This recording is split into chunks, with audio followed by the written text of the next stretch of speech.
25. 베브가 붕대실로 들어와 라비크를 보고 눈짓했다. 그들은 밖으로 나왔다. 뒤랑한테서 전화가 와 있어. 자네 보고 곧 달려와 달라는 거야? 무슨 특별한 경우라는 등, 특별한 사정이라는 등 하면서 말이야? 라비크가 그를 쳐다보았다. 영감탱이, 수술을 망쳐놓고 내게 뜸학기를 심사로군 안 그래? 그런 것 같지는 않아. 흥분 상태야. 어쩔 줄 몰라 헤매는 것 같던데? 라비크는 머리를 가로저었다. 베브는 잠자코 있었다. 내가 돌아온 걸 그 영감이 어떻게 알았지? 하고 라비크가 물었다. 베브는 어깨를 으쓱했다. 모르겠어. 아마도 간호사를 통해 알았겠지?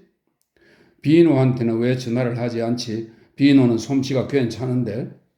나도 그렇게 말했어. 그런데 이번엔 아주 까다로운 수술이고 자네 전문 영역이라던데? 실없는 소리. 파리엔 어떤 전문 분야든 유능한 의사가 많아. 왜 마르테를 부르지 않는 거지? 마르테는 세계에서 가장 뛰어난 외과 의사들 중 하나인데. 그 이유를 모른다 말인가? 알다마다. 그 영감은 동료들 앞에서 창피당하고 싶지 않은 거야. 숨어 다니는 피난민 의사라면야 문제가 다르지만 그런 친구는 주둥이를 다물고 있어야 하니까. 베이브가 그를 쳐다보았다. 급하단 말이야. 갈 텐가? 라비크는 수술복에 끈을 풀어해 줬다. 물론 하고 그는 화가 나 말했다. 달리 어떻게 하겠나? 하지만 자네가 가야 나도 가겠네. 좋아, 내 차로 가자고. 그들은 계단을 내려갔다. 베브의 차는 병원 앞에서 태양빛 아래 번쩍거렸다. 그들은 차를 탔다. 자네가 현장에 있어야만 일을 하겠네. 하고 라비크가 말했다. 안 그러면 그 영감탱이가 무슨 짓을 할지 몰라. 지금은 영감이 그런 생각을 하고 있는 것 같지는 않아. 차가 출발했다. 나는 여러 꼴들을 보았어. 하고 라비크가 말했다. 베를린에서 조수를 하던 젊은 의사를 하나 알았었지. 훌륭한 외과의가 될 수 있는 자질을 다 갖춘 친구였어. 그런데 그 친구의 교수가 술이 반점 취해 수술을 하다 잘못 잘랐던 거야. 그러고는 아무 말도 하지 않고 조수들을 계속 일을 시켰던 거지. 조수는 아무것도 눈치채지 못했고 반 시간이 지나자 라다우 교수는 젊은 친구가 잘못 잘랐다고 덮어 씌워버렸어. 환자는 수술 중에 죽었고 젊은 친구도 하루 늦게 그 뒤를 따랐어. 자살한 거지. 교수는 여전히 수술을 하고 여전히 마셔댔고. 두 사람은 마을 속 거리에서 차를 세웠다. 화물차 행렬이 갈릴레 거리를 덜커덩거리며 달렸다. 태양이 창을 통해 뜨겁게 비쳐 들어왔다. 베브는 계기판 단추를 눌렀다. 차 지붕이 서서히 뒤로 벗어졌다. 그는 자랑스럽게 라비크를 쳐다보았다. 최근에 장치해서 전기식이지. 대단해. 인간들은 별걸 다 고안해낸다니까 안 그래? 열린 지붕으로 바람이 불어 들어왔다. 라비크는 고개를 끄덕였다. 그래, 대단하군. 최신 발명품은 자기 기뢰와 자기 의뢰야. 어제 어디선가 읽어봤어. 목표에서 벗어나면 방향을 틀어 적중할 때까지 쫓아간다는 거야. 인간이라 믿을 수 없을 정도로 솜씨가 좋은 족속이야. 베브는 벌겋게 달아오른 얼굴로 그를 쳐다보았다. 호의로 가득한 표정이었다. 또 전쟁 타령이군 라비크. 달만큼이나 멀리 동떨어진 얘기야. 전쟁 이야기는 몽땅 정치적 압력에 불과해. 그게 다야. 내 말을 믿게. 피부는 푸른 진주 조개 빛이었다. 얼굴은 잿빛이었다. 얼굴 주위로 수술 램프들의 흰 불빛 아래 풍성한 금발이 불타오르고 있었다. 잿빛 얼굴 주위로 머리카락은 거의 음란하리만큼 강렬하게 타올랐다. 그것만이 오직 번쩍거리며 유일하게 살아있었다. 그리고 울부짖었다. 생명이 이미 육체를 떠나 이제 머리카락에만 남은 것처럼. 누워있는 젊은 여자는 대단히 아름다웠다. 호리호리하고 키가 컸다.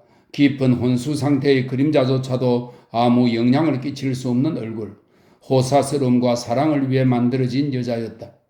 출혈이 아주 조금만 있었다. 너무나 적었다. 자궁을 절개하셨군요. 하고 라비크가 뒤랑에게 말했다. 그렇소. 그런데요? 뒤랑은 대답하지 않았다. 라비크가 얼굴을 들었다. 뒤랑이 그를 뚫어지게 쳐다보았다. 좋아요. 하고 라비크가 말했다. 지금은 간호사가 필요 없을 것 같네요. 의사 셋이면 충분해요. 뒤랑이 눈짓을 하고 고개를 끄덕였다. 간호사들과 조수는 물러났다. 그런데요? 모두들 나가버리자 라비크가 물었다. 당신이 보는 대로요. 안 보이는데요? 라비크는 벌써 보았지만 베브 앞에서 뒤랑이 직접 말하게 하고 싶었다. 그게 더 안전했다. 임신 3개월째로 출혈이 있고 긁어내야 했고 척결 수술이 필요해서 내벽에 상처가 생긴 듯하오. 그리고요? 하고 라비크가 계속 물었다. 그는 뒤랑의 얼굴을 빤히 쳐다보았다. 무기력한 분노로 가득했다. 놈은 나를 죽을 때까지 정오할 거야 하고 라비크는 생각했다. 베브까지 함께 듣고 있으니. 천공이 생겼어 하고 뒤랑이 말했다. 퀴레트 말이죠? 이 퀴레트는 수저 모양으로 생긴 소파 수술 기구입니다. 퀴레트로 말이죠? 물론이요. 뒤랑이 잠시 뜸을 들였다가 말했다. 그 밖에 뭘로 한단 말이요? 출혈은 완전히 멈추었다. 라비크는 말없이 검진을 계속했다. 그러고는 몸을 일으켰다. 당신은 천공을 만들었고 그걸 몰랐어요. 구멍을 통해 둥글게 흰 장의 일부가 끌려 나왔죠. 당신은 무슨 일이 벌어졌는지 몰랐던 겁니다. 아마도 태아막의 일부가 아닌가 하고 생각했겠죠. 그래서 그걸 긁어낸 겁니다. 그래서 상처가 생긴 거지요. 맞죠? 뒤랑의 이마는 갑자기 땀으로 뒤범벅이 되었다. 마스칼의 특수염이 무언가 너무 큰 것을 입에 물고 씹는 것처럼 움직였다. 그럴 가능성이 있어. 수술한 지 얼마나 되었죠? 당신이 오기 전까지 총 45분. 뇌출혈입니다. 소장에 상처가 생겨 폐혈증 위험이 아주 큽니다. 장을 봉합해야 되고 자궁을 떼어내야 합니다. 곧바로. 뭐라고?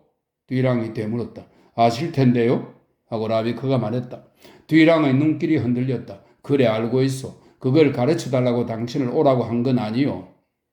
제가 말할 수 있는 건 그뿐입니다. 모두 불러들여 일을 계속하세요. 궁금합니다. 빨리요. 뒤랑이 이를 악다물었다. 난 너무 흥분 상태야. 나 대신 수술 좀 해줄 수 있겠소? 안 됩니다.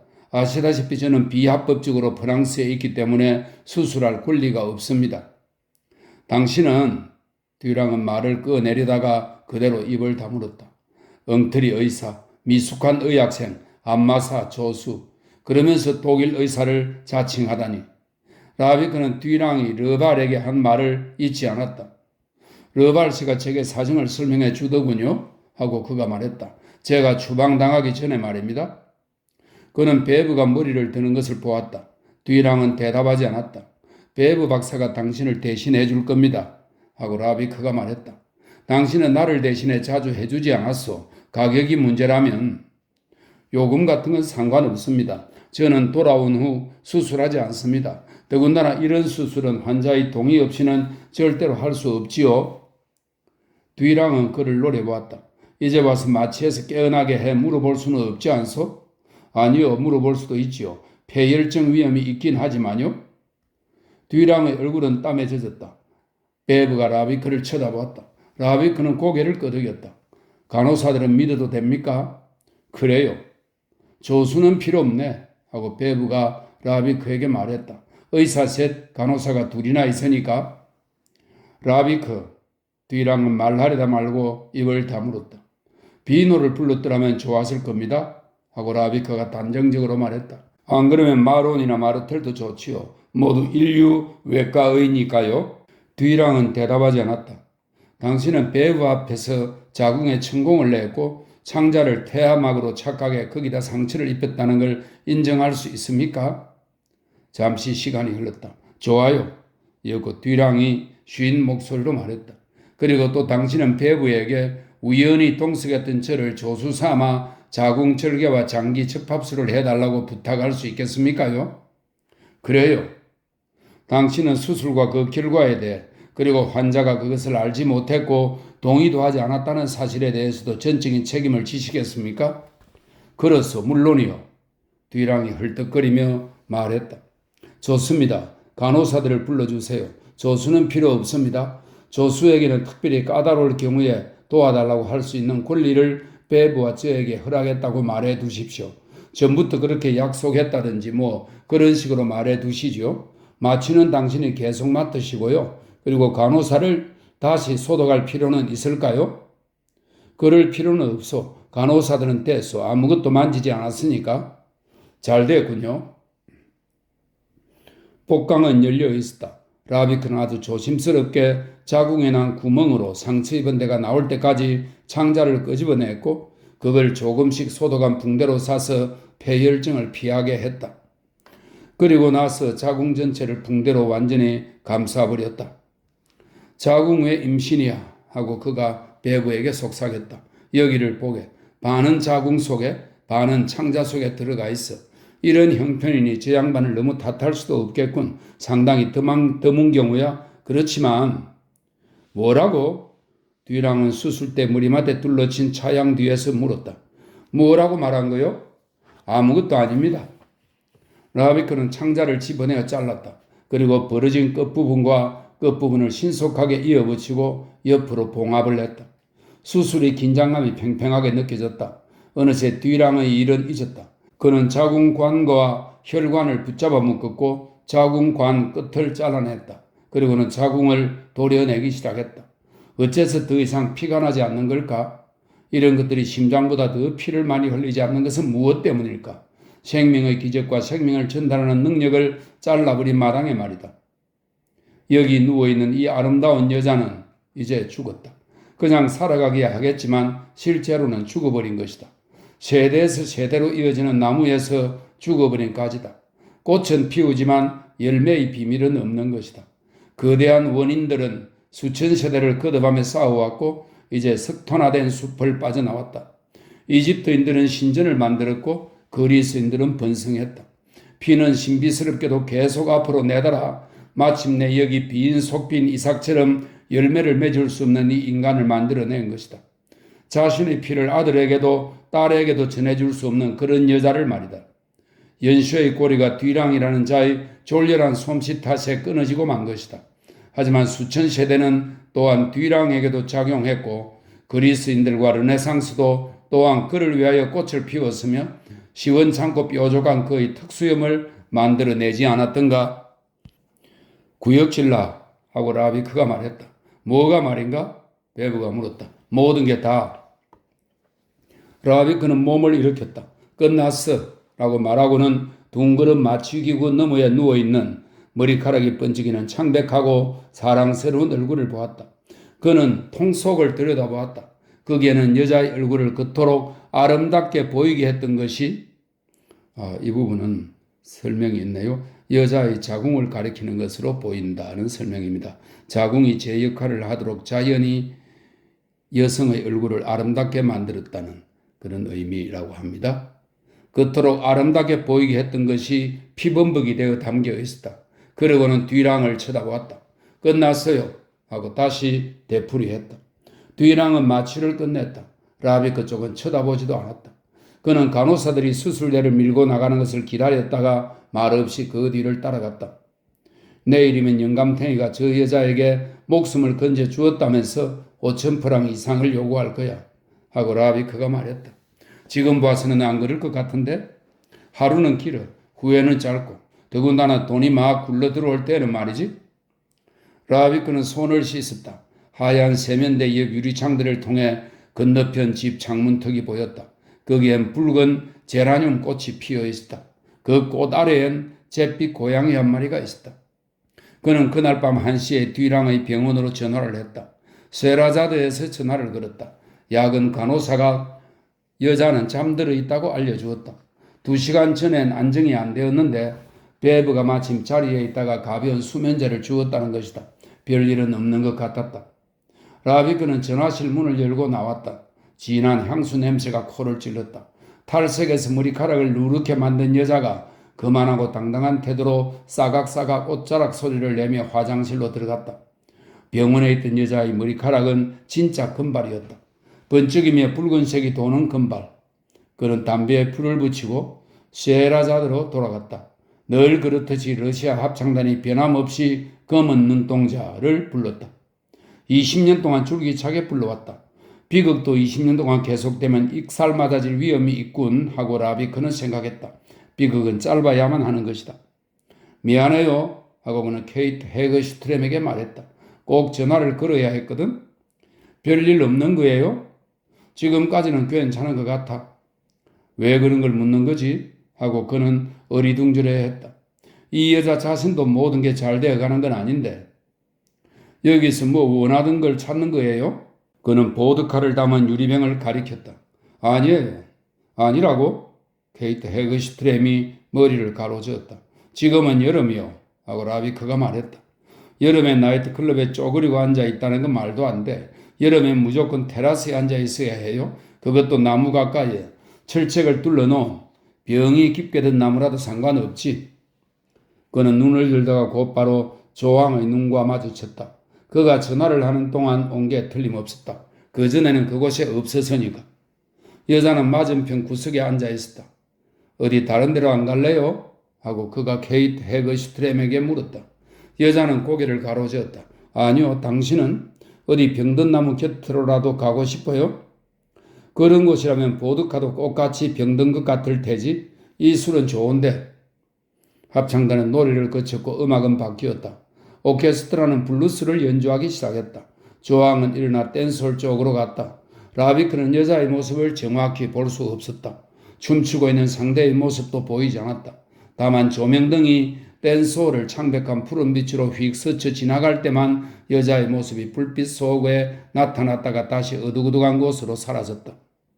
오늘 수술 있었어요? 케이트 헤그슈트렘이 물었다. 그래요. 그러고 나서 밤에 나이트클럽에 와 있으면 기분이 어때요? 전투를 마치고 도시로 돌아온 느낌? 아니면 병에서 회복되어 다시 살아난 기분? 항상 그런 건 아니야. 대개는 그저 공허할 뿐이야. 조항의 눈은 창백한 불빛을 받아 투명하게 보였다.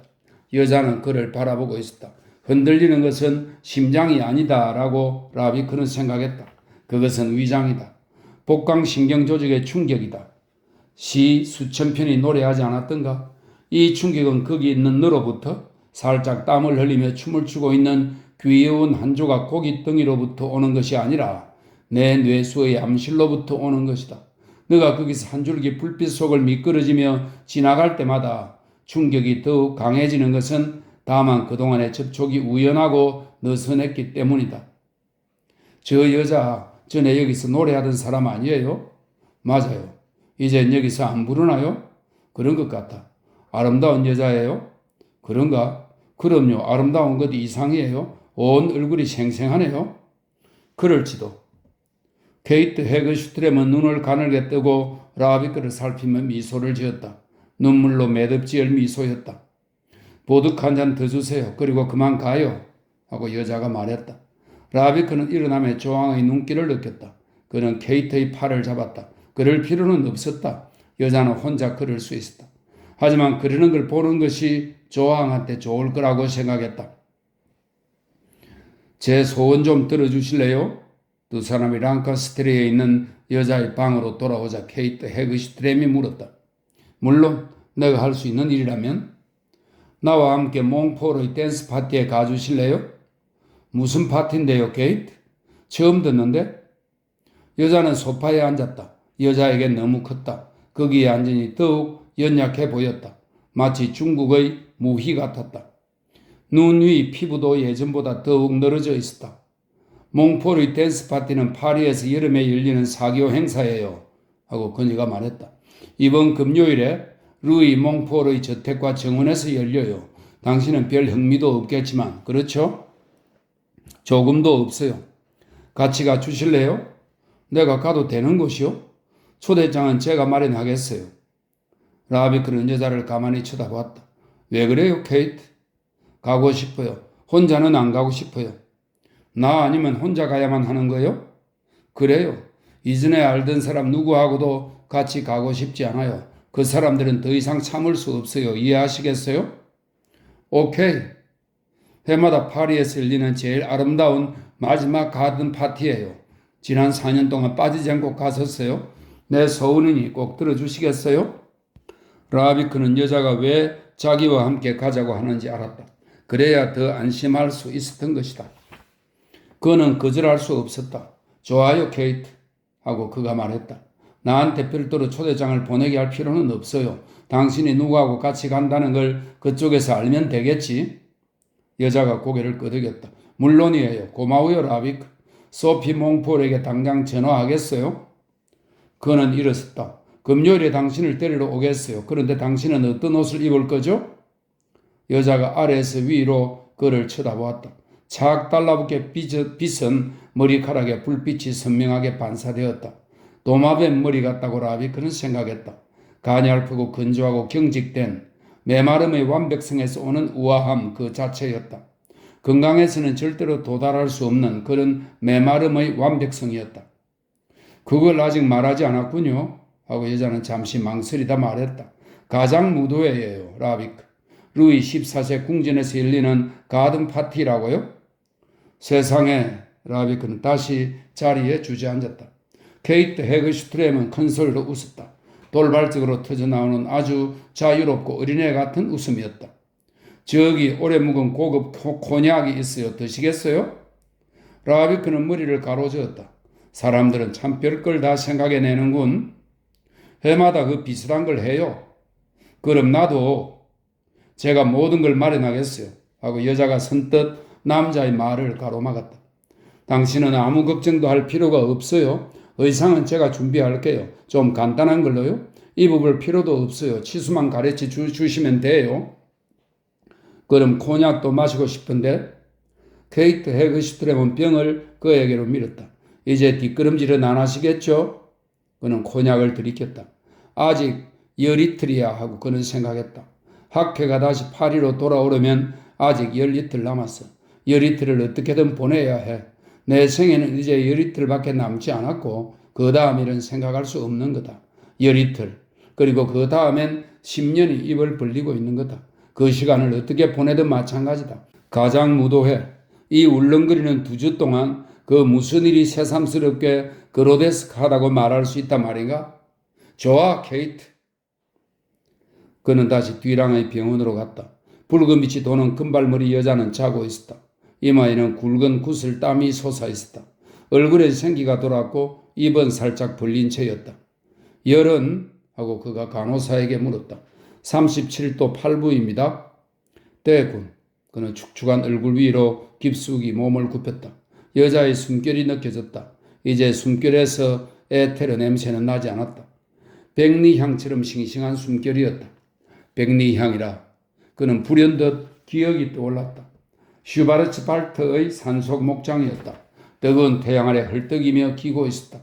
아래쪽에서 들려오는 추적자들의 고함 소리, 그리고 취하게 만드는 백리향 향기. 이상하다. 모든 걸 깡그리 잊었는데 냄새만은 잊지 않다니. 20년 후라도 그 냄새는 뭔지 자욱한 기억의 주름살들로부터 슈바르츠 발트로 도주하던 그날의 광경을 마치 어제 있었던 일처럼 생생하게 드러내 줄 것이다. 아니, 20년 후가 아니라 12일 후겠지. 그는 도시의 따스한 대기 속을 걸어 호텔로 돌아왔다. 새벽 3시 무렵이었다. 계단을 올라갔다. 문 앞에 흰 봉투가 있었다. 그것을 집어들었다. 그에게 온 것이었다. 그런데 우표도 없고 스탬프도 찍혀 있지 않았다. 조항이로군 하고 생각하며 봉투를 뜯었다. 수표 한 장이 떨어졌다. 뒤랑한테서 온 것이었다. 라비크는 무심하게 숫자를 들여다보았다. 그러고는 다시 들여다보았다. 믿을 수 없었다. 언제나처럼 200프랑이 아니라 2000프랑이었다. 정말 기겁을 했던 모양이군 하고 그는 생각했다. 뒤랑이 자진해서 2000프랑을 내놓은 건 정말이지 세계의 8번째 기적이었다. 그는 수표를 지갑에 넣고 책 한 무더기를 침대 옆 탁자에 놓았다. 잠이 안 올 때 읽으려고 이틀 전에 산 것이었다. 책이란 신기한 물건이었고 그에게는 점점 더 중요한 것이 되어갔다. 책이 모든 것을 대신할 수는 없지만 다른 것들이 도달할 수 없는 곳까지 이르게 한다. 처음 몇 년간 책에 손도 대지 않았던 사실이 새삼 떠올랐다. 실제로 일어난 일에 비해 책은 그야말로 창백한 물건이었다. 그런데 이제 책이 하나의 방벽이 되어준다. 우리는 보호까지는 못해주더라도 적어도 거기에 기댈 수는 있다. 그렇게 큰 도움이 되지는 않았다. 하지만 암흑을 향해 질주하는 이런 시대에 책은 최후의 절망으로부터 우리를 보호해준다. 이 정도면 충분하다. 오늘날 경멸당하고 멸시당하는 사상들은 일찍이 인간들이 생각해내었던 것이며 언제까지나 살아남을 것이다. 그것이면 충분하지 않은가? 막 일거리는 참에 전화벨이 울렸다. 그는 수화기를 들지 않았다. 오랫동안 벨이 울렸다. 몇 분 후 잠잠해지고 난 후에 그는 수화기를 들고 안내에게 누구한테서 온 전화인지를 물었다. 이름은 말하지 않았어요? 하고 사내가 말했다. 수화기 너머로 사내가 무언가를 씹는 소리가 들렸다. 여자든가? 네. 사투리를 쓰든가? 모르겠는데요. 사내는 계속해서 씹었다. 라합이 그는 페브의 병원에 전화를 걸었다. 그곳에서 아무도 전화를 걸지 않았다. 뒤랑의 병원에서도 전화를 건 사람은 없었다. 랑카스테르의 호텔로도 걸어보았다. 여자 교환수가 여기서 그 번호를 전화를 건 사람은 아무도 없다고 했다. 그러면 조항이 틀림없다. 아마도 셰라자드에서 걸었을 것이다. 1시간 후 전화벨이 다시 울렸다. 라합이 그는 책을 옆으로 치우고 자리에서 일어나 창가로 갔다. 팔꿈치를 창문턱에 괴고 기다렸다. 미풍이 백합 향기를 실어왔다. 피난민 비제노프가 창가에 놓아두었던 시든 카네이션을 백합으로 바꾸어 놓은 것이다. 그래서 요즘 따뜻한 밤이면 아파트 전체에 묘지 예배당이나 수도원 정원 같은 냄새가 났다. 비제노프가 골드베르크 노인을 위하는 경건한 마음에서 그랬는지 또는 백합이 나무로 짠 화분에서 잘 자랐기 때문에 그랬는지는 알 수 없었다. 전화벨이 그쳤다. 오늘 밤엔 잠이 잘 오겠다고 생각하며 그는 침대로 돌아왔다. 그가 자는 동안에 조항이 왔다. 조항은 곧장 천장에 불을 켜고는 문간에 섰다. 그는 눈을 떴다. 혼자예요? 하고 여자가 물었다. 아니, 불은 끄고 돌아가. 여자는 잠시 망설였다. 그러고는 욕실 쪽으로 가서 문을 열었다. 거짓말쟁이 하고 말하고는 살짝 미소를 지었다. 젠장, 난 피곤하다 말이야. 피곤하다고요? 왜요? 피곤해. 잘 가. 여자가 다가왔다. 이제 막 돌아오셨군요. 10분마다 전화를 했거든요. 여자는 남자의 눈치를 살폈다. 여자가 거짓말을 하는 것 같지는 않았다. 여자는 옷을 갈아입고 있었다. 이 여자는 그놈과 같이 잤어. 그리고 사내를 보내고는 지금 급히 나를 덮친 거야. 그리고는 여기에 와 있을 거라고 생각했던 케이트 헤그슈트렘에게 나라는 인간은 저주받을 쇳골이며 밤마다 여자들이 들락거리기 때문에 이런 남자는 피하는 게 상책이라고 가르쳐 주려고 온 거야. 의지와는 반대로 미소가 흘러나왔다. 빈틈없는 행동에 유감스럽게도 언제나 감탄을 금할 수 없었다. 그것이 자기를 상대로 했을 때도 말이다. 왜 웃는 거예요? 조항이 격한 어조로 물었다. 그냥 웃는 거야. 그게 다야. 불을 꺼. 불빛에 비친 당신을 보니 소름이 끼쳐. 그러니 가라고. 여자는 들은 채도 안 했다. 당신과 같이 있던 그 창녀는 누구죠? 라합이 그는 반전 몸을 일으켰다. 빨리 꺼지라고. 안 나가면 뭐든 던질 거야? 아, 그렇군요. 여자는 그를 유심히 살폈다. 아하, 그렇군요. 벌써 그렇게 됐군요. 라합이 그는 담배를 집었다. 가스로운 짓 그만. 넌 다른 놈과 살면서 여기 와선 질투 나부랭이를 한단 말이지. 얼른 너희 배우한테로 돌아가. 나를 가만 내버려 두란 말이야. 그건 완전히 다른 문제예요. 하고 여자가 말했다. 물론이겠지? 물론 별개의 문제라고요? 여자는 갑자기 감정을 터뜨렸다. 그건 별개의 문제라는 걸 당신도 잘 알아요. 그 일은 저도 어쩔 수 없어요. 어쨌든 난 조금도 행복하지 않아요. 어쩌다 그렇게 됐어요. 왜 그렇게 됐는지는 저도 몰라요. 무엇이든지 무엇 때문에 그렇게 되어버리는지 모르게 되는 법이야. 여자는 그를 뚫어지게 쳐다봤다. 당신은 언제나 그렇게 무덤덤해요. 그래서 난 미치겠어요.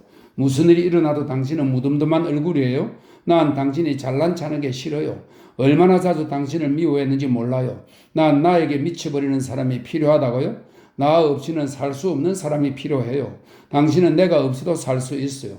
당신은 언제나 그랬어요. 당신에게 내가 필요 없어요. 당신은 냉정해요. 텅 비었어요. 당신은 사랑에 대해 아무것도 몰라요. 당신이 나를 위해 사랑했던 적은 한 번도 없어요. 당신이 2개월이나 떠나 있었기 때문에 이렇게 되었다고? 제가 말한 것은 거짓말이었어요. 당신이 여기 있었어도 그렇게 됐을 거예요. 웃지 말아요. 사람이 서로 다르다는 것도 알아요. 다 안다고요. 그 사람이 멍청하다는 것도 당신과 다르다는 것도 알아요. 하지만 그 사람은 내게 모든 걸 던졌어요. 나 말고 그 사람한테 중요한 건 아무것도 없어요. 그 사람은 나만 생각하고 나만을 원해요. 나밖에 모른다고요? 난 바로 그게 필요해요. 여자는 격렬하게 헐떡이며 침대 앞에 서 있었다. 라합이 그는 칼바도스 병을 집어들었다. 그럼 무엇 때문에 여기 온 거야? 하고 그가 물었다. 여자는 곧바로 대답하지는 않았다. 알잖아요. 여자가 목소리를 낮추어 말했다. 왜 묻는 거예요? 그는 잔을 가득 채워 여자에게 내밀었다. 마시고 싶지 않아요. 하고 여자는 잘라 말했다. 그 여자가 누구냐고요? 환자야. 라비 그는 거짓말을 할 기분도 아니었다. 아주 많이 아픈 환자라고. 거짓말 하려면 더 그럴듯하게 해요. 아픈 여자라면 병원에 있어야지. 나이트클럽에는 왜 오죠? 라비 그는 잔을 덜어놓았다. 진실이란 이따금 아주 비현실적으로 보이기도 하는 법이다. 정말이야? 그 여자를 사랑해요? 그게 당신과 무슨 상관이야? 그 여자를 사랑해요? 그게 당신하고 정말 무슨 상관이냐고, 조항. 상관 있고 말고요. 당신은 아무도 사랑하지 않는다고 해놓고. 여자는 망설였다. 당신은 아까 그 여자를 장녀라고 불렀어. 그런데 사랑 같은 게 뭐 문제겠어? 그저 그렇게 말해봤어요. 그 여자가 장녀가 아니라는 건 금방 알았어요. 그러니까 그렇게 말한 거죠. 장녀라면 나도 안 왔을 거예요. 당신도 그 여자를 사랑해요? 불 끄고 돌아가죠. 여자가 가까이 다가왔다. 알았어요. 봤다니까요. 꺼져 하고 라비크가 말했다. 피곤해. 자랑하듯이 내뱉는 천박한 말장난은 그만두라고. 한 남자한테는 화끈한 불장난이나 출세를 위해 마구 빠져들고 또 다른 남자한테는 더 깊이 유달리 사랑한다고 단언하면서 그 멍청이를 틈틈이 방문할 수 있는 항구로 여기잖아. 무슨 놈의 사랑의 종류가 그렇게도 많단 말이야? 그렇잖아요. 당신이 말하는 것과는 달라요. 그렇지 않다고요? 달라요. 난 당신에게로 돌아오고 싶어요. 돌아오겠어요. 라비크는 다시 잔을 채웠다. 당신이야 그렇게 원하든지 말든지 마음대로 하라고. 하지만 그건 착각이야. 자신을 변명하려고 스스로를 속이는 환상이라고. 당신은 절대로 돌아오지 않을 거야. 돌아오겠어요? 아니야. 온다고 해도 잠깐 동안이겠지. 그러다가 다시 당신 외엔 아무것도 바라지 않는 당신만을 바라는 남자가 나타나면 다시 시작되는 거야. 이게 나를 위해 마련된 엄청난 미래라고? 아니에요. 아니라고요? 언제까지나 당신 곁에 있겠어요. 라비크가 큰 소리로 웃었다. 조항 하고 그가 정겹게 말했다. 당신은 내 곁에 있지 않을 거야. 바람은 가두어둘 수 없어. 물도 그렇고. 그렇게 되면 다 썩어버릴 거야. 바람을 가두면 김 빠진 공기가 된다고. 당신은 어디에도 머물 수 없는 존재야. 당신도 그래요. 내가? 라비크는 잔을 비웠다. 아침엔 붉은 빛이 도는 금발 여자, 그 다음엔 뱃속에 죽음을 품고 피부가 연약한 비단 같은 케이트 헤그슈트렘, 그리고 지금은 여기 이 여자로군. 염치 불구, 생의 욕구로 가득하고 자신을 모르면서도 어떤 남자도 이해할 수 없을 정도로 자신에게 친숙한 이 여자, 순진하면서도 열정적이고 기묘한 의미에서 충실하기도 하며 그녀의 생모인 자연처럼 부정하기도 하다. 쫓으면서도 쫓기고 머물려고 하면서도 떠나버리는 여자. 내가? 하고 라비크는 다시 물었다. 도대체 당신이 나에 대해 뭘 안다는 거야? 모든 것을 의심하게 된 한 생명의 사랑이란 게 싹 트면 이렇게 어떻게 되는지 당신은 알아? 그것과 비교하면 당신의 싸구려 도치 같은 건 뭐냐고. 떨어지고 떨어지다 갑자기 정지하게 되고 끝도 없이 왜? 라고 묻는 말이 당신이라는 말이 되어버리고 침묵의 사마귀로 갑자기 신기루 같은 감정이 솟아오르고 형체가 생겨나고 속수무책인 가운데 피의 환상이 하나의 엄연한 풍경이 되고 그 풍경에 비해 모든 꿈이 퇴색하고 자질구레하게 되는 때를 안단 말인가? 은빛 풍경, 금실과 은실, 그리고 번쩍이는 피의 눈부신 반사광처럼 빛나는 붉은 수정의 도시에 대해 당신이 무엇을 안단 말인가? 그렇게 쉽사리 입 밖에 낼 수 있는 거라고 생각해? 경솔한 혓바닥으로 즉시 압착해서 상투적인 말과 감정으로 만들어버릴 수 있단 말인가? 묘지들이 아가리를 벌리고 어제라는 아무 빛깔도 없는 수많은 밤 앞에서 뜬다는 게 어떤 것인지 당신은 알아? 그래, 묘지들이 열린다고. 그 속에 해골은 하나도 들어있지 않고 흙만 남아있어. 흙과 열매를 맺을 씨앗, 그리고 어느새 움트는 푸른 싹이 있단 말이야. 당신은 그런 것에 대해 무엇을 알지? 당신은 도치와 정복을 사랑하고 당신 속에서 죽고 싶은데도 결코 죽지 않는 낯선 당신을 사랑해. 당신은 휘몰아치는 피의 기만을 사랑해. 하지만 당신 마음은 언제나 텅 비어 있을 거야? 사람이란 자기 속에서 자라나지 않는 것이라면 결코 오래도록 지니고 있을 수 없는 법이야. 게다가 폭풍 속에서는 무엇이든 자라기 힘들어. 성장은 고독에 찬 공허한 밤에만 있을 수 있는 거야. 그것도 절망하지 않을 때만 말이야. 당신이 그런 것에 대해 무엇을 안단 말이야? 그는 조항을 잊기라도 한 듯 그쪽은 쳐다보지도 않은 채 천천히 말했다. 그러고는 여자를 쳐다보았다. 내가 무슨 말을 뇌까리는 거지? 멍청하고 캐캐묵은 소리. 오늘은 너무 마셨군. 자, 당신도 한잔하고 그만 가지. 여자는 침대 쪽으로 가서 그의 옆에 앉아 잔을 받았다. 알겠어요. 하고 여자가 말했다. 여자의 얼굴은 달라져 있었다. 바로 거울이군. 하고 그는 생각했다. 무슨 말이든 하면 금방 그것을 되비추는 얼굴이었다. 이번에는 침착하고 아름다웠다. 알아들었어요. 하고 여자가 말했다. 종종 그렇게 느꼈어요. 하지만 라비크, 당신은 사랑을 위한 사랑 때문에, 삶에 대한 사랑 때문에 종종 나를 잊었어요. 난 그냥 부속품이에요. 그리고 당신이 말하는 은빛 도시로 들어가 버리곤 나에 대해서는 거의 아무런 관심도 없어요. 그는 한동안 여자를 물끄러미 쳐다봤다. 그럴지도 모르지. 당신은 당신한테만 빠졌고 당신 안에서만 여러 가지를 찾았기 때문에 저는 언제나 당신 생활의 언저리에만 있었던 거예요. 그럴지도 몰라. 하지만 당신은 무언가를 믿고 누군가가 의지할 수 있는 그런 사람이 아니야, 조항. 당신도 그건 알잖아. 그런 걸 원하시는 거예요? 아니, 하고 라비크는 잠시 생각한 후 말했다. 그러고는 미소를 지었다. 사람이란 확실했던 모든 걸 떠나 피난민이 되고 나면 종종 이상한 체질로 빠지고 말아. 그리고 이상한 짓을 하기 마련이야. 물론 그런 걸 원하지는 않았어. 하지만 수중에 한 마리 양밖에 없는 자라면 그걸로 이것저것 시도해 보려고 하기 마련이지. 밤은 갑자기 평화로 가득했다. 조항이 자기 곁에 누워있었던 아득한 시절의 밤으로 다시 돌아간 듯했다. 도시는 멀고 아득했고 지평선의 부드러운 소음으로만 느껴졌다. 시간들의 연결고리는 풀어졌고 때는 정지한 듯 아무 소리도 내지 않았다. 이 세상에서 가장 단순하고 가장 불가사의한 것이 다시 눈앞에 나타난 것이다. 이야기를 주고받는 두 인간, 각자 자신의 말을 하지만 그래도 말이라고 불리는 소리가 두개골 속 꿈틀거리는 덩어리에다가 동일한 형상과 감정을 만들어낸다.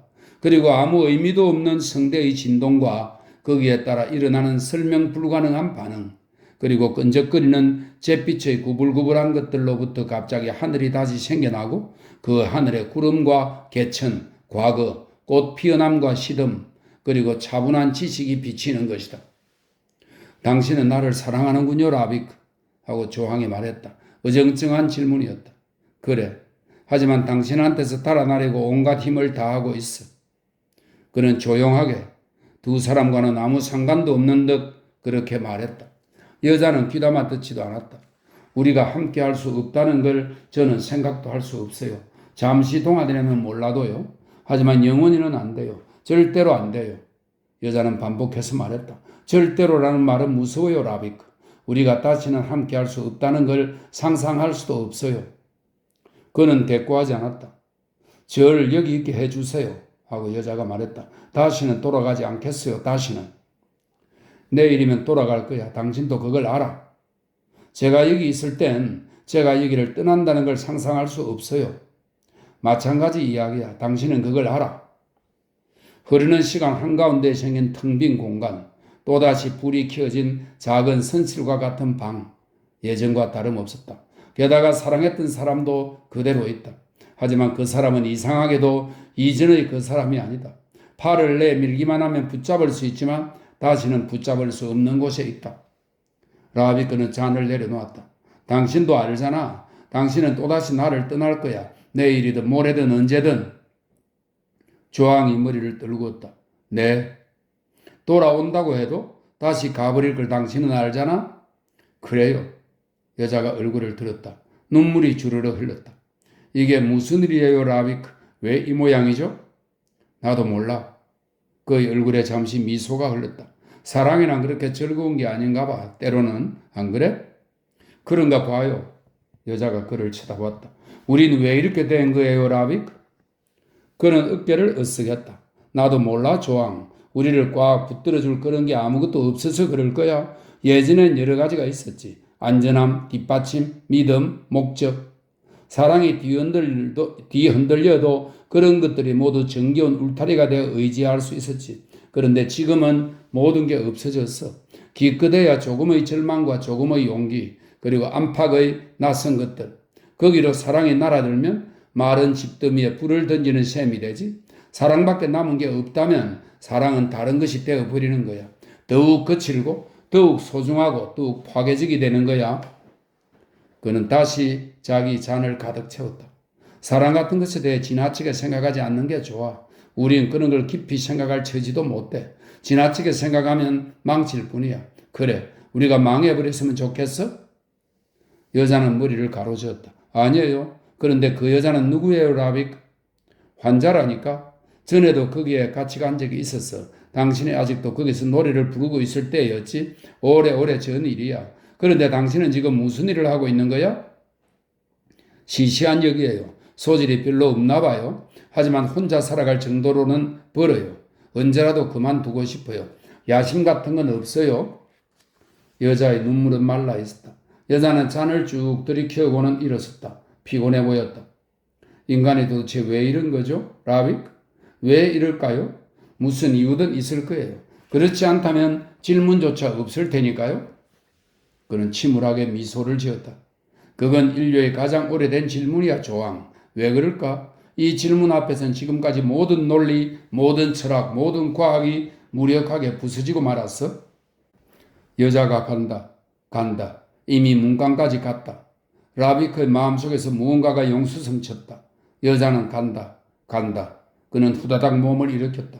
벼랑간 견딜 수 없었다. 모든 게 그럴 수 없었다. 하룻밤만 더, 하룻밤만. 다시 한번 잠든 여자의 얼굴을 이 어깨 옆에 두고 싶다. 싸우는 건 내일이라도 할 수 있다. 다시 한번 여자의 숨결을 내 곁에서 느끼고 싶다.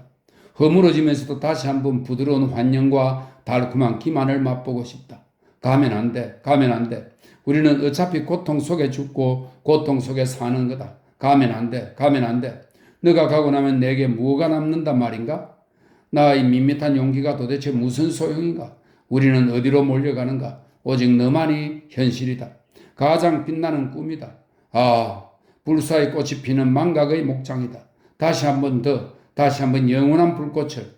도대체 나는 누구를 위해서 나를 보존한단 말인가? 그 어떤 절망적인 것을 위해서? 그 어떤 어두운 불확실성을 위해서? 파묻히고 버림받은 내 인생은 이제 열이틀밖에 남지 않았다. 열이틀. 그 다음엔 아무것도 없다. 열이틀과 오늘 밤. 빛나는 피부여.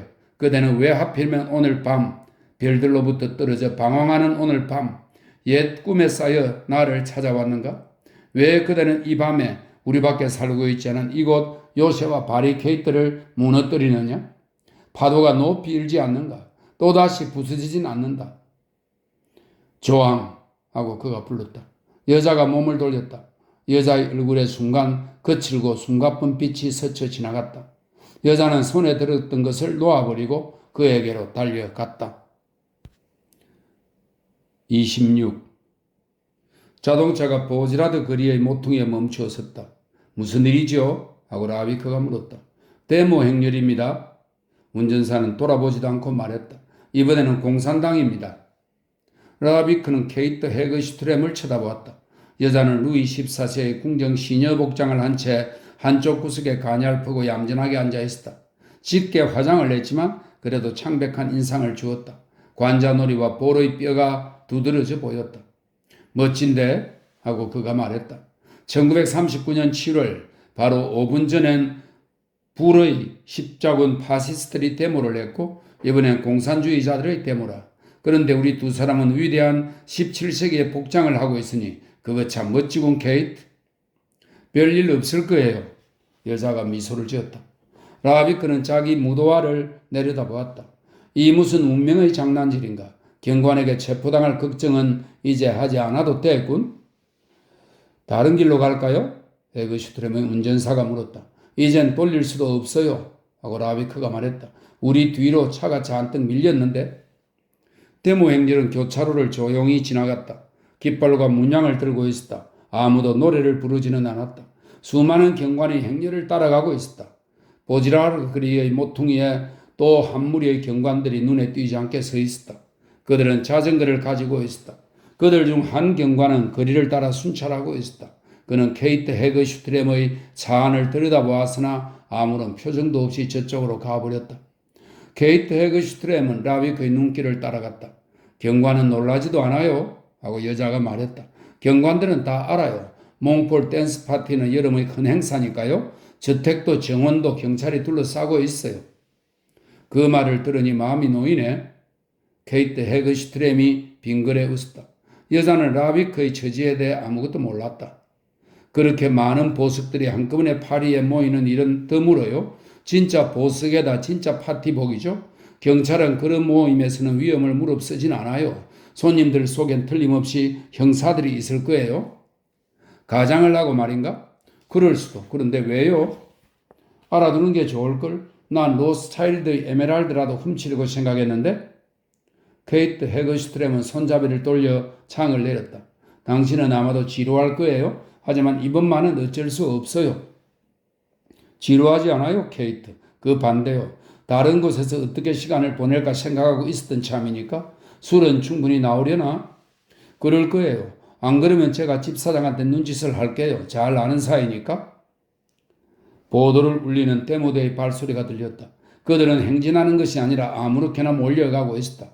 지친 동물의 무리가 지나가는 것처럼 들렸다. 라비크, 당신은 어떤 세계에 살고 싶어요? 자유롭게 선택할 수 있다면 말이에요. 지금 세기, 안 그러면 난 죽은 사람이니까 어떤 멍청이가 내 옷을 입고 이 파티에 가겠지? 그런 뜻이 아니에요. 다시 한번 산다면 어느 세기에 태어나고 싶은지 물은 거예요? 라비크는 자기가 입고 있는 벨벳 의상의 소매를 쳐다보았다.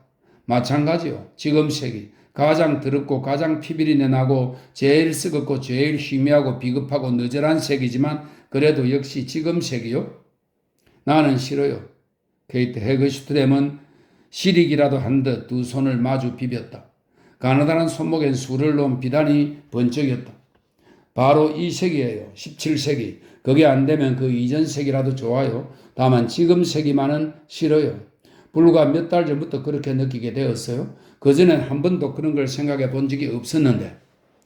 여자는 창문을 완전히 돌려 내렸다. 뜨겁네요. 습기도 많고. 데모들은 아직 안 지나갔어요? 끝나가요. 후미가 보이는데. 총소리가 들렸다. 강부로운 거리 방향이었다. 그 순간 모퉁이에 있던 경관들이 자전거에 올라탔다. 한 여자가 비명을 질렀고 군중들의 격분한 목소리가 대답처럼 뒤를 이었다. 사람들은 달아나기 시작했다. 경관들은 페달을 밟았고 군중 속으로 달려 들어가며 곤봉을 휘둘렀다. 무슨 일이죠? 케이트 헤그슈트렘이 깜짝 놀라 물었다. 아무것도 아니요. 타이어가 터진 모양인데? 운전사가 뒤를 돌아다봤다. 얼굴빛이 달라졌다. 저건 계속 갑시다 하고 라비크가 운전사의 말을 가로막았다. 이제 지나갈 수 있어요? 교차로는 한바탕 돌풍이라도 분 것처럼 텅 비어 있었다. 자, 갑시다 하고 라비크가 말했다. 강부로운 거리 쪽에서 비명소리들이 들렸다. 두 번째 총성이 터졌다. 운전사는 자동차를 출발시켰다. 그들은 정운이 내다보이는 테라스에 서 있었다. 어디를 보아도 무도의 복장 일색이었다. 짙은 나무그늘 속에 장미들이 피어 있었다. 바람막이 안에 든 촛불들이 깜빡거리며 따뜻한 불빛을 던졌다. 한 정자에서는 작은 오케스트라가 미뉴에트를 연주하고 있었다. 그 모든 것이 마치 와토의 그림이 살아 움직이는 듯 했다. 아름답죠? 하고 케이트 헤그슈트렘이 물었다. 그래요. 정말요? 그럼요, 케이트. 적어도 멀리서 볼 땐 말이죠. 이리 와요. 정원 속을 걸어보도록 해요.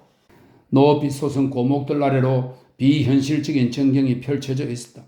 수많은 초들이 발하는 아득한 불빛이 은빛, 금빛 술을 놓은 비단 위에서 빛바랜 청색과 장밋빛과 바닷빛 초록의 값비싼 벨벳 위에서 번쩍거렸다. 그리고 길게 늘어뜨린 가발, 분칠을 한 벗은 어깨 위로 부드러운 빛을 던졌다. 바이올린들도 부드러운 빛을 발했다.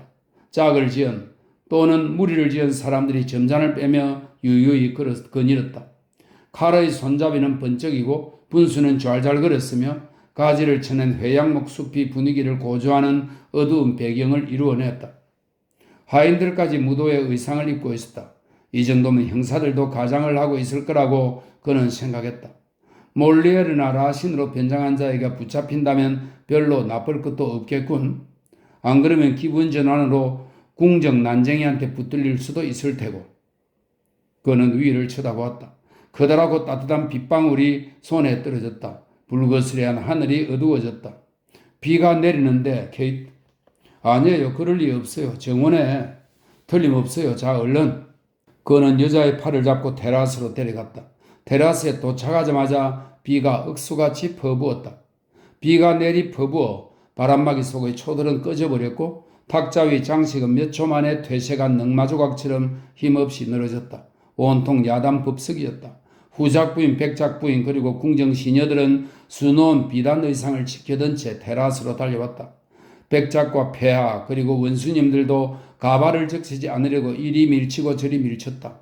알록달록한 숙탁들이 놀라서 날뛰는 것 같았다. 빗물은 기다란 가발, 옷깃과 드러낸 어깨로 흘러들어가 분칠과 연지를 씻어내렸다. 창백한 섬광이 정원을 환상적인 불빛으로 뒤덮는가 했더니 곧이어 요란한 우레소리가 울려 퍼졌다. 케이트 헤거슈트렘은 라뷰크에게 바싹 달라붙은 채 테라스 차양 아래 꼼짝도 않고 서 있었다. 이런 적은 한 번도 없었어요. 하고 여자가 당황해하며 말했다.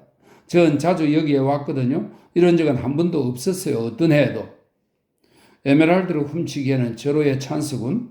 그건 그래요. 나 원참. 레인코트를 입고 우산을 쓴 하인들이 정원을 이리저리 뛰어다녔다. 그들의 비단 신발이 코트 밑으로 별스럽게 빠져나와 있었다. 그들은 흠뻑 젖어 어쩔 줄 모르는 마지막 궁정 시녀들을 테라스로 데려갔다.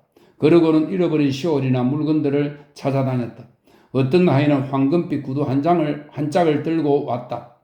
우아한 구두를 커다란 두 손으로 조심스럽게 받쳐들고 왔다. 빗물은 텅 빈 탁자들 위로 쏟아졌다. 펼쳐놓은 차양 위로 우레소리가 요란하게 들려왔다. 마치 하늘이 수정방망이로 미지의 북을 두드리는 듯 했다. 안으로 들어가요. 하고 케이트 헤거슈트렘이 말했다.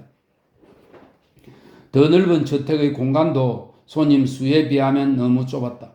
아무도 날씨가 날빠질 것이라고는 예상하지 못했던 것 같았다. 방 안에는 아직도 대낮의 무더운 열기가 그대로 남아있었다. 사람들이 붐비어 열기는 더욱 심했다. 부인들의 폭넓은 의상은 짓눌렸다. 비단 옷자락은 발에 밟혀 찢어졌다. 사람들은 거의 옴짝달싹도 할 수 없었다. 라비크는 케이트 헤거슈트렘과 함께 문 옆에 서 있었다. 그의 앞에서는 따은 머리를 흠뻑 적신 몽테스팽 후작 부인이 숨을 헐떡였다. 털 구멍이 숭숭하게 난 부인의 목덜미에는 배 모양의 다이아몬드 목걸이가 걸려 있었다. 마치 사육지에서 비를 흠뻑 맞은 채소장수 마누라처럼 보였다. 그 옆에서는 턱이 없는 대머리 사내가 연신 기침을 해댔다. 라비크가 아는 자였다. 콜베르로 분장을 한 외무부의 블랑쉘이었다. 그의 앞에는 옆 얼굴이 그레이하운드 개처럼 생긴 멋지고 날씬한 여자 두 명이 서 있었다. 그 곁에는 여기저기 보석을 박은 모자를 쓴 목소리가 요란하고 통통하게 살이 찐 유대인 남작이 서서 그 여자들의 어깨를 즐기며 어루만졌다. 시동으로 분장한 남미 사람들 몇 명은 어처구니 없다는 표정으로 그의 행동을 쳐다보았다. 그들 사이에 라 발리에르로 분장한 레뱅 백작 부인이 루비를 치렁치렁 매단 채 타락한 천사 같은 얼굴을 하고 있었다. 라비크는 1년 전 뒤랑의 진단에 따라 이 여자의 난소를 잘라냈던 일이 기억났다. 이 근처 사람들은 모두 뒤랑의 단골 손님들이었다. 그는 몇 발짝 떨어진 곳에 젊고 아주 부유한 랑플라르 남작 부인이 있는 것을 알아차렸다. 부인은 영국인과 결혼했지만 이미 자궁이 없었다. 뒤랑의 오진으로 라비크가 잘라내었던 것이다. 수술비는 5만 프랑이었다. 뒤랑의 여비스가 그에게 귀뜸해 주었던 것이다. 라비크는 그 수술의 대가로 200프랑을 받았고 부인은 수명이 10년 단축되고 아이를 낳을 수 있는 능력을 잃어버렸던 것이다. 비의 냄새, 향수와 피부와 젖은 머리 냄새가 뒤섞인 죽을 듯이 답답하고 뜨거운 무더움이었다. 비에 씻긴 얼굴들은 가발을 쓰고 있어서 가장을 하지 않았을 때보다도 본래 모습을 더 노골적으로 드러내었다. 라비크는 주위를 둘러보았다. 주위에는 아름다운 여자들이 많았다. 재치 있는 여성, 의심하면서 총명함이 돋보이는 여성도 있었다. 그러나 그의 숙련된 눈길에는 그런 것과 더불어 병의 희미한 징조도 보였다. 겉모습이 완벽해도 그는 쉽사리 속아 넘어가지 않았다. 특정한 상류층은 위대한 색이건 초라한 색이건 간에 늘 변함이 없다는 사실을 그는 알고 있었다. 그러나 그는 또한 열병과 붕괴 그리고 그 징후를 알아보았다. 미적지근한 난교의 결과 유약함에서 오는 관용, 무기력한 취미, 사려 깊은 재치, 위트를 위한 위트에 지나지 않았다. 아이러니와 자질구레한 연애질, 맥 빠진 탐욕, 세련된 운명주의, 김 빠진 무목적 때문에 불빛을 잃어버린 피곤한 족속. 세계가 이러한 자들에 의해서 구원될 수 있단 말인가? 그렇다면 구원은 어디서 온단 말인가? 그는 케이트 헤거슈트렘 쪽으로 눈길을 돌렸다. 술을 마시기는 틀렸어요? 하고 여자가 말했다. 하인들이 돌아다닐 수가 없으니 말이에요. 괜찮아요. 두 사람은 천천히 다음 방으로 밀려갔다. 벽 쪽에 샴페인이 놓인 탁자들이 있었다. 급하게 들여다 놓은 것이었다. 몇 군데 등에 불이 들어왔다. 그러나 그 부드러운 불빛을 뚫고 밖으로부터 번개불이 번쩍하며 순간적으로 사람들의 얼굴을 창백하고 유령 같은 죽음으로 몰아넣었다. 이어서 천둥이 쳤고 사람들의 목소리를 집어삼키며 온통 사방을 지배하고 위협했다. 이었고 다시 부드러운 불빛이 들어왔고 그와 함께 생명과 무더위가 되돌아왔다. 라비크는 샴페인이 놓인 탁자들을 가리켰다. 무얼 좀 가져올까? 됐어요. 너무 더워요. 케이트 헤그슈트렘이 그를 유심히 쳐다봤다. 저희 잔치가 이 꼴이군요. 아마 곧 그칠 거요. 그렇지 않아요. 설사 그친다 해도 이미 망쳤어요. 제 생각을 아시겠어요? 이제 그만 가요. 좋아. 나도 가고 싶어. 마치 프랑스 혁명 직전 같군. 상킬로트들이 언제 뛰어들지 모르는 순간이야. 그들이 입구까지 나오는데도 꽤나 시간이 걸렸다. 나와서 보니 케이트 헤거슈트렘의 의상은 입은 채 몇 시간을 자기라도 한 것처럼 구겨져 있었다. 밖에는 비가 수직으로 퍼붓고 있었다. 길 건너편 건물들이 물을 잔뜩 뿌린 꽃가게 창문을 통해 내다 보이는 듯했다. 차가 붕붕 소리를 내며 다가왔다. 어디로 가지? 하고 라비크가 물었다. 호텔로 돌아가겠어요? 아직은 싫어요. 하지만 이런 옷으론 어디로 갈 수 없어요. 자동차나 좀 더 타고 돌아다니죠 뭐. 좋아요. 자동차는 밤의 파리를 천천히 미끄러져 갔다. 비가 천장을 두들겼고 그 소리에 다른 소리들은 거의 들리지 않았다. 개선문이 억수같이 퍼붓는 은빛 빗줄기로부터 잿빛으로 솟았다가는 다시 사라졌다.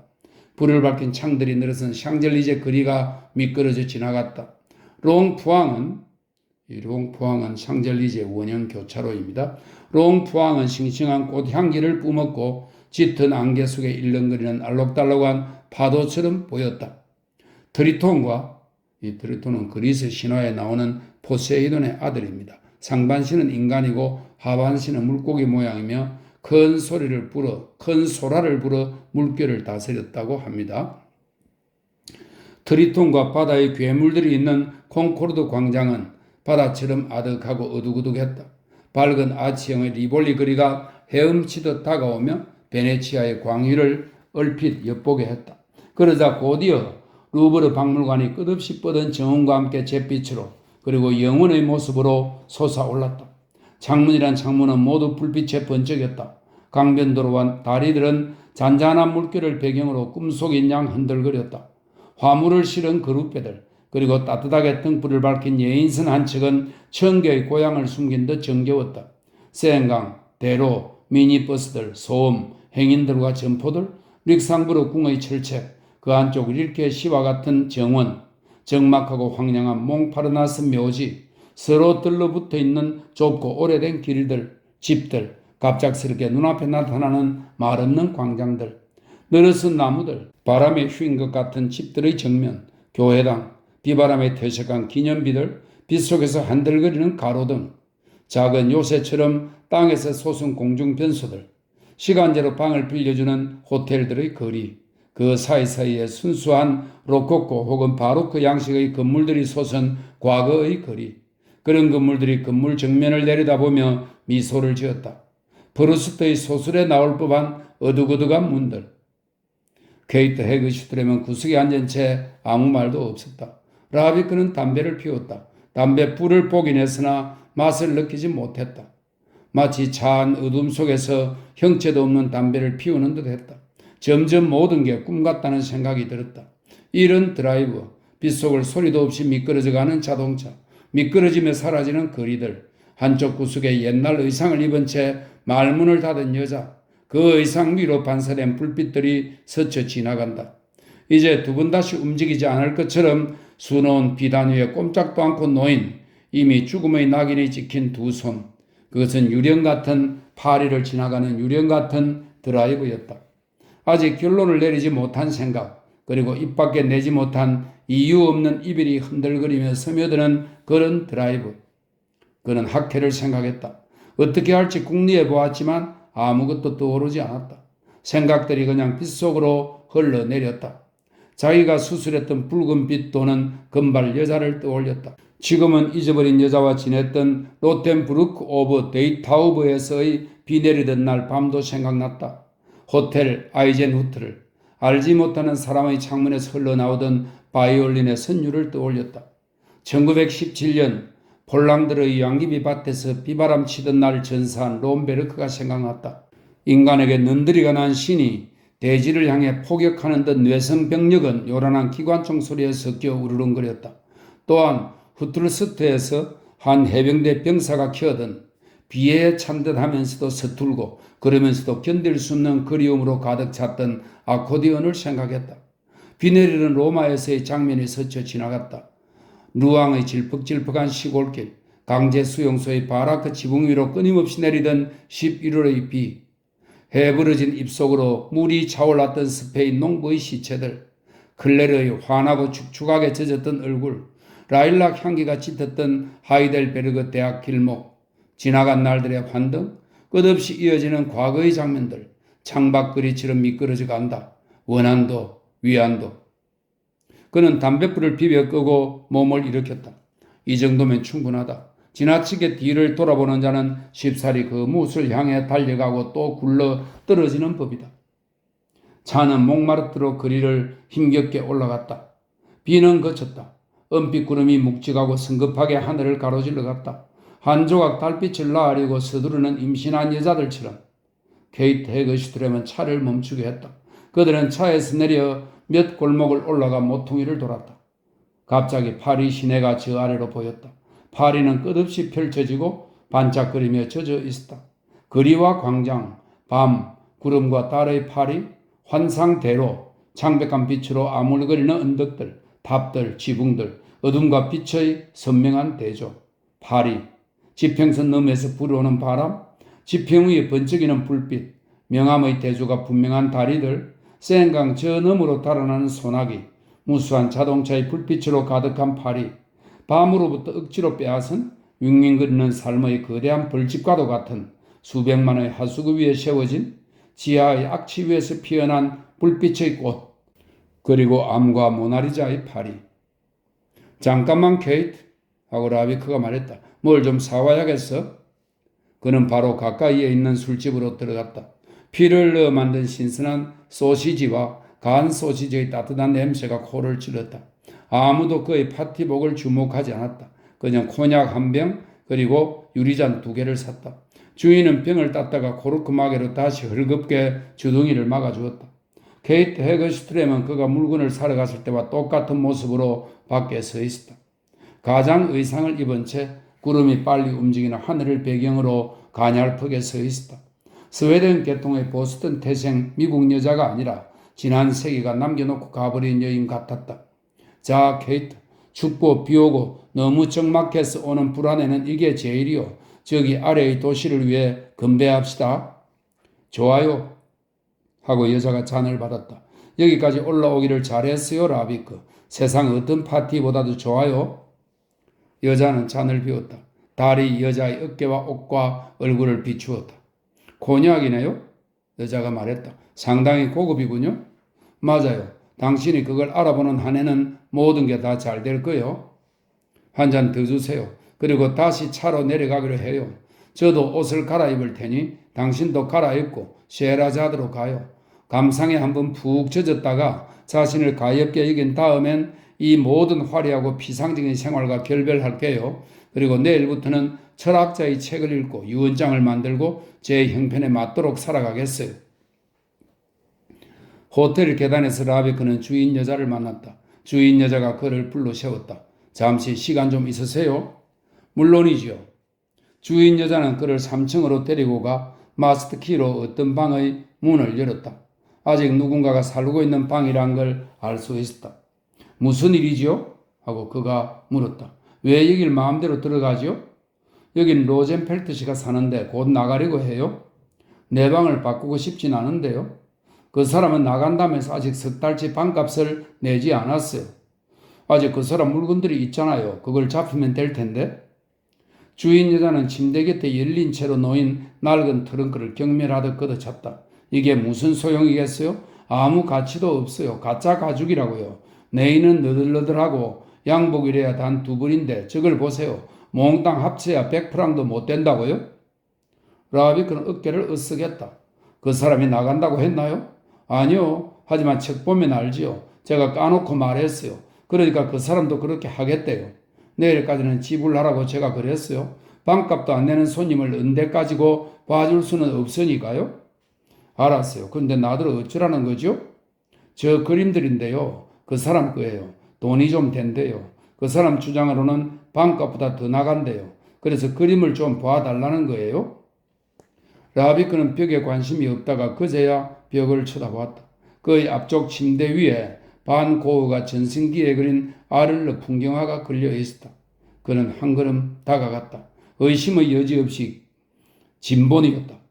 조잡한 그림이죠? 하고 주인 여자가 물었다. 저 삐뚤삐뚤한 물건들이 나무라는군요. 그리고 저걸 보세요. 세면대 위에 걸린 것은 고갱의 그림이었다. 열대지방 풍경을 배경으로 한 벌거벗은 남태평양 토인 여자를 그린 것이었다. 저 다리 좀 봐요. 하고 주인 여자가 소리쳤다. 발목이 코끼리 같네요. 저 미련한 얼굴하고는 저기도 한 장 있어요. 아직 미완성인 것 같은데요. 아직 미완성이라는 그림은 세잔이 그린 세잔 부인의 초상화였다. 저 입 좀 보세요. 삐뚤해요.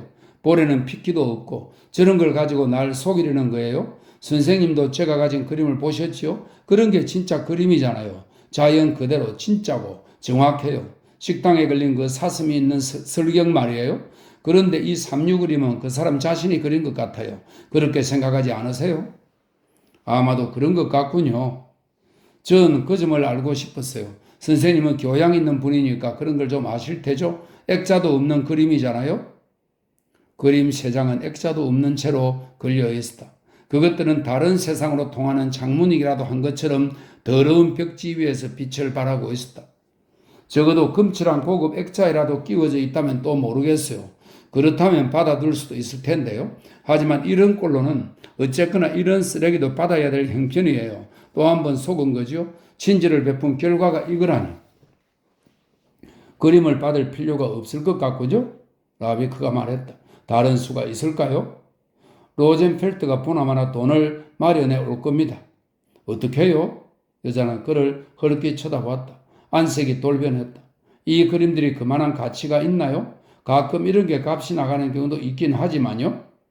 그녀의 노란 이마 뒤쪽에서 여러 생각들이 튀는 게 눈에 보였다. 지난달 반값으로 아무 말 말고 이 중 하나를 잡아둘 수도 있어요. 어떤 게 좋을까요? 침대 위 저 커다란 그림이 괜찮을까요? 그럴 필요 없어요. 로젠펠트가 돌아올 때까지 기다려요. 틀림없이 돈을 가지고 올 거요. 전 생각이 달라요. 이 호텔 주인이니까요.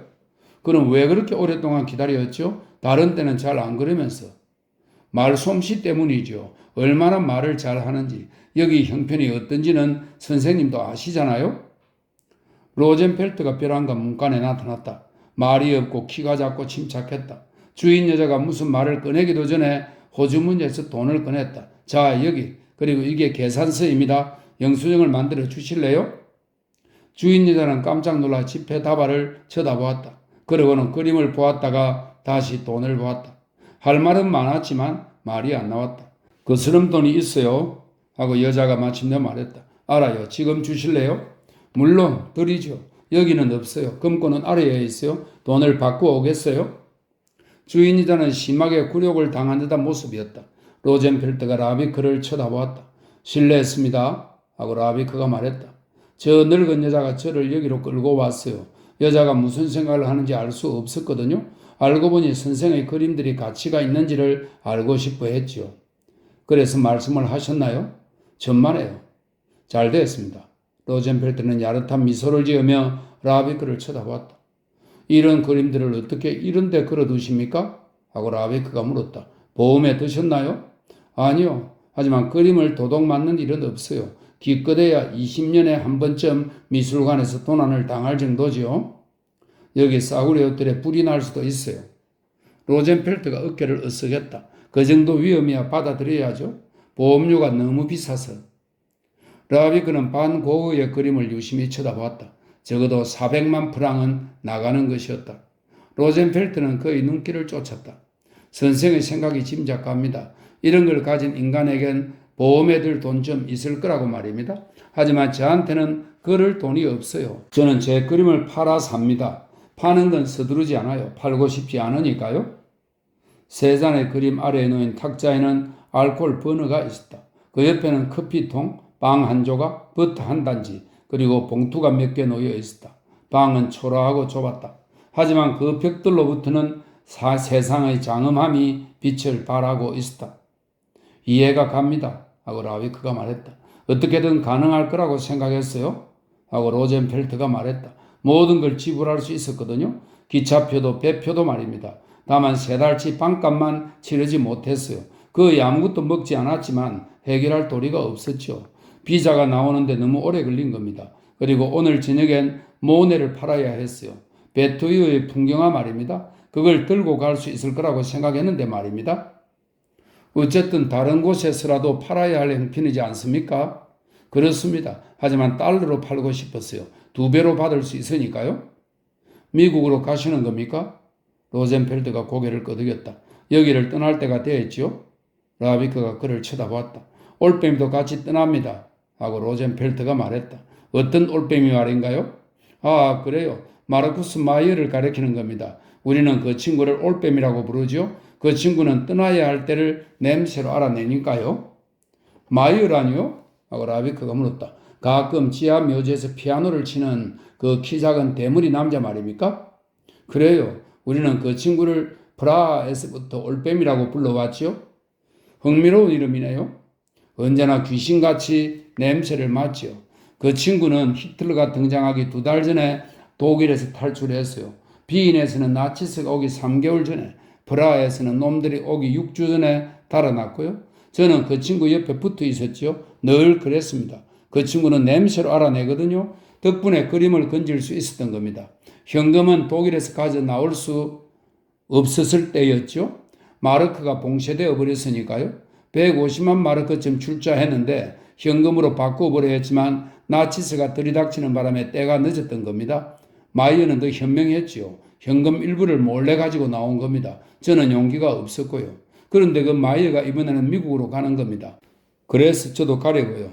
모네는 애석하지만 어쩔 수 없죠.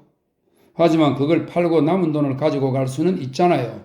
프랑은 아직 봉쇄되지 않았으니까요.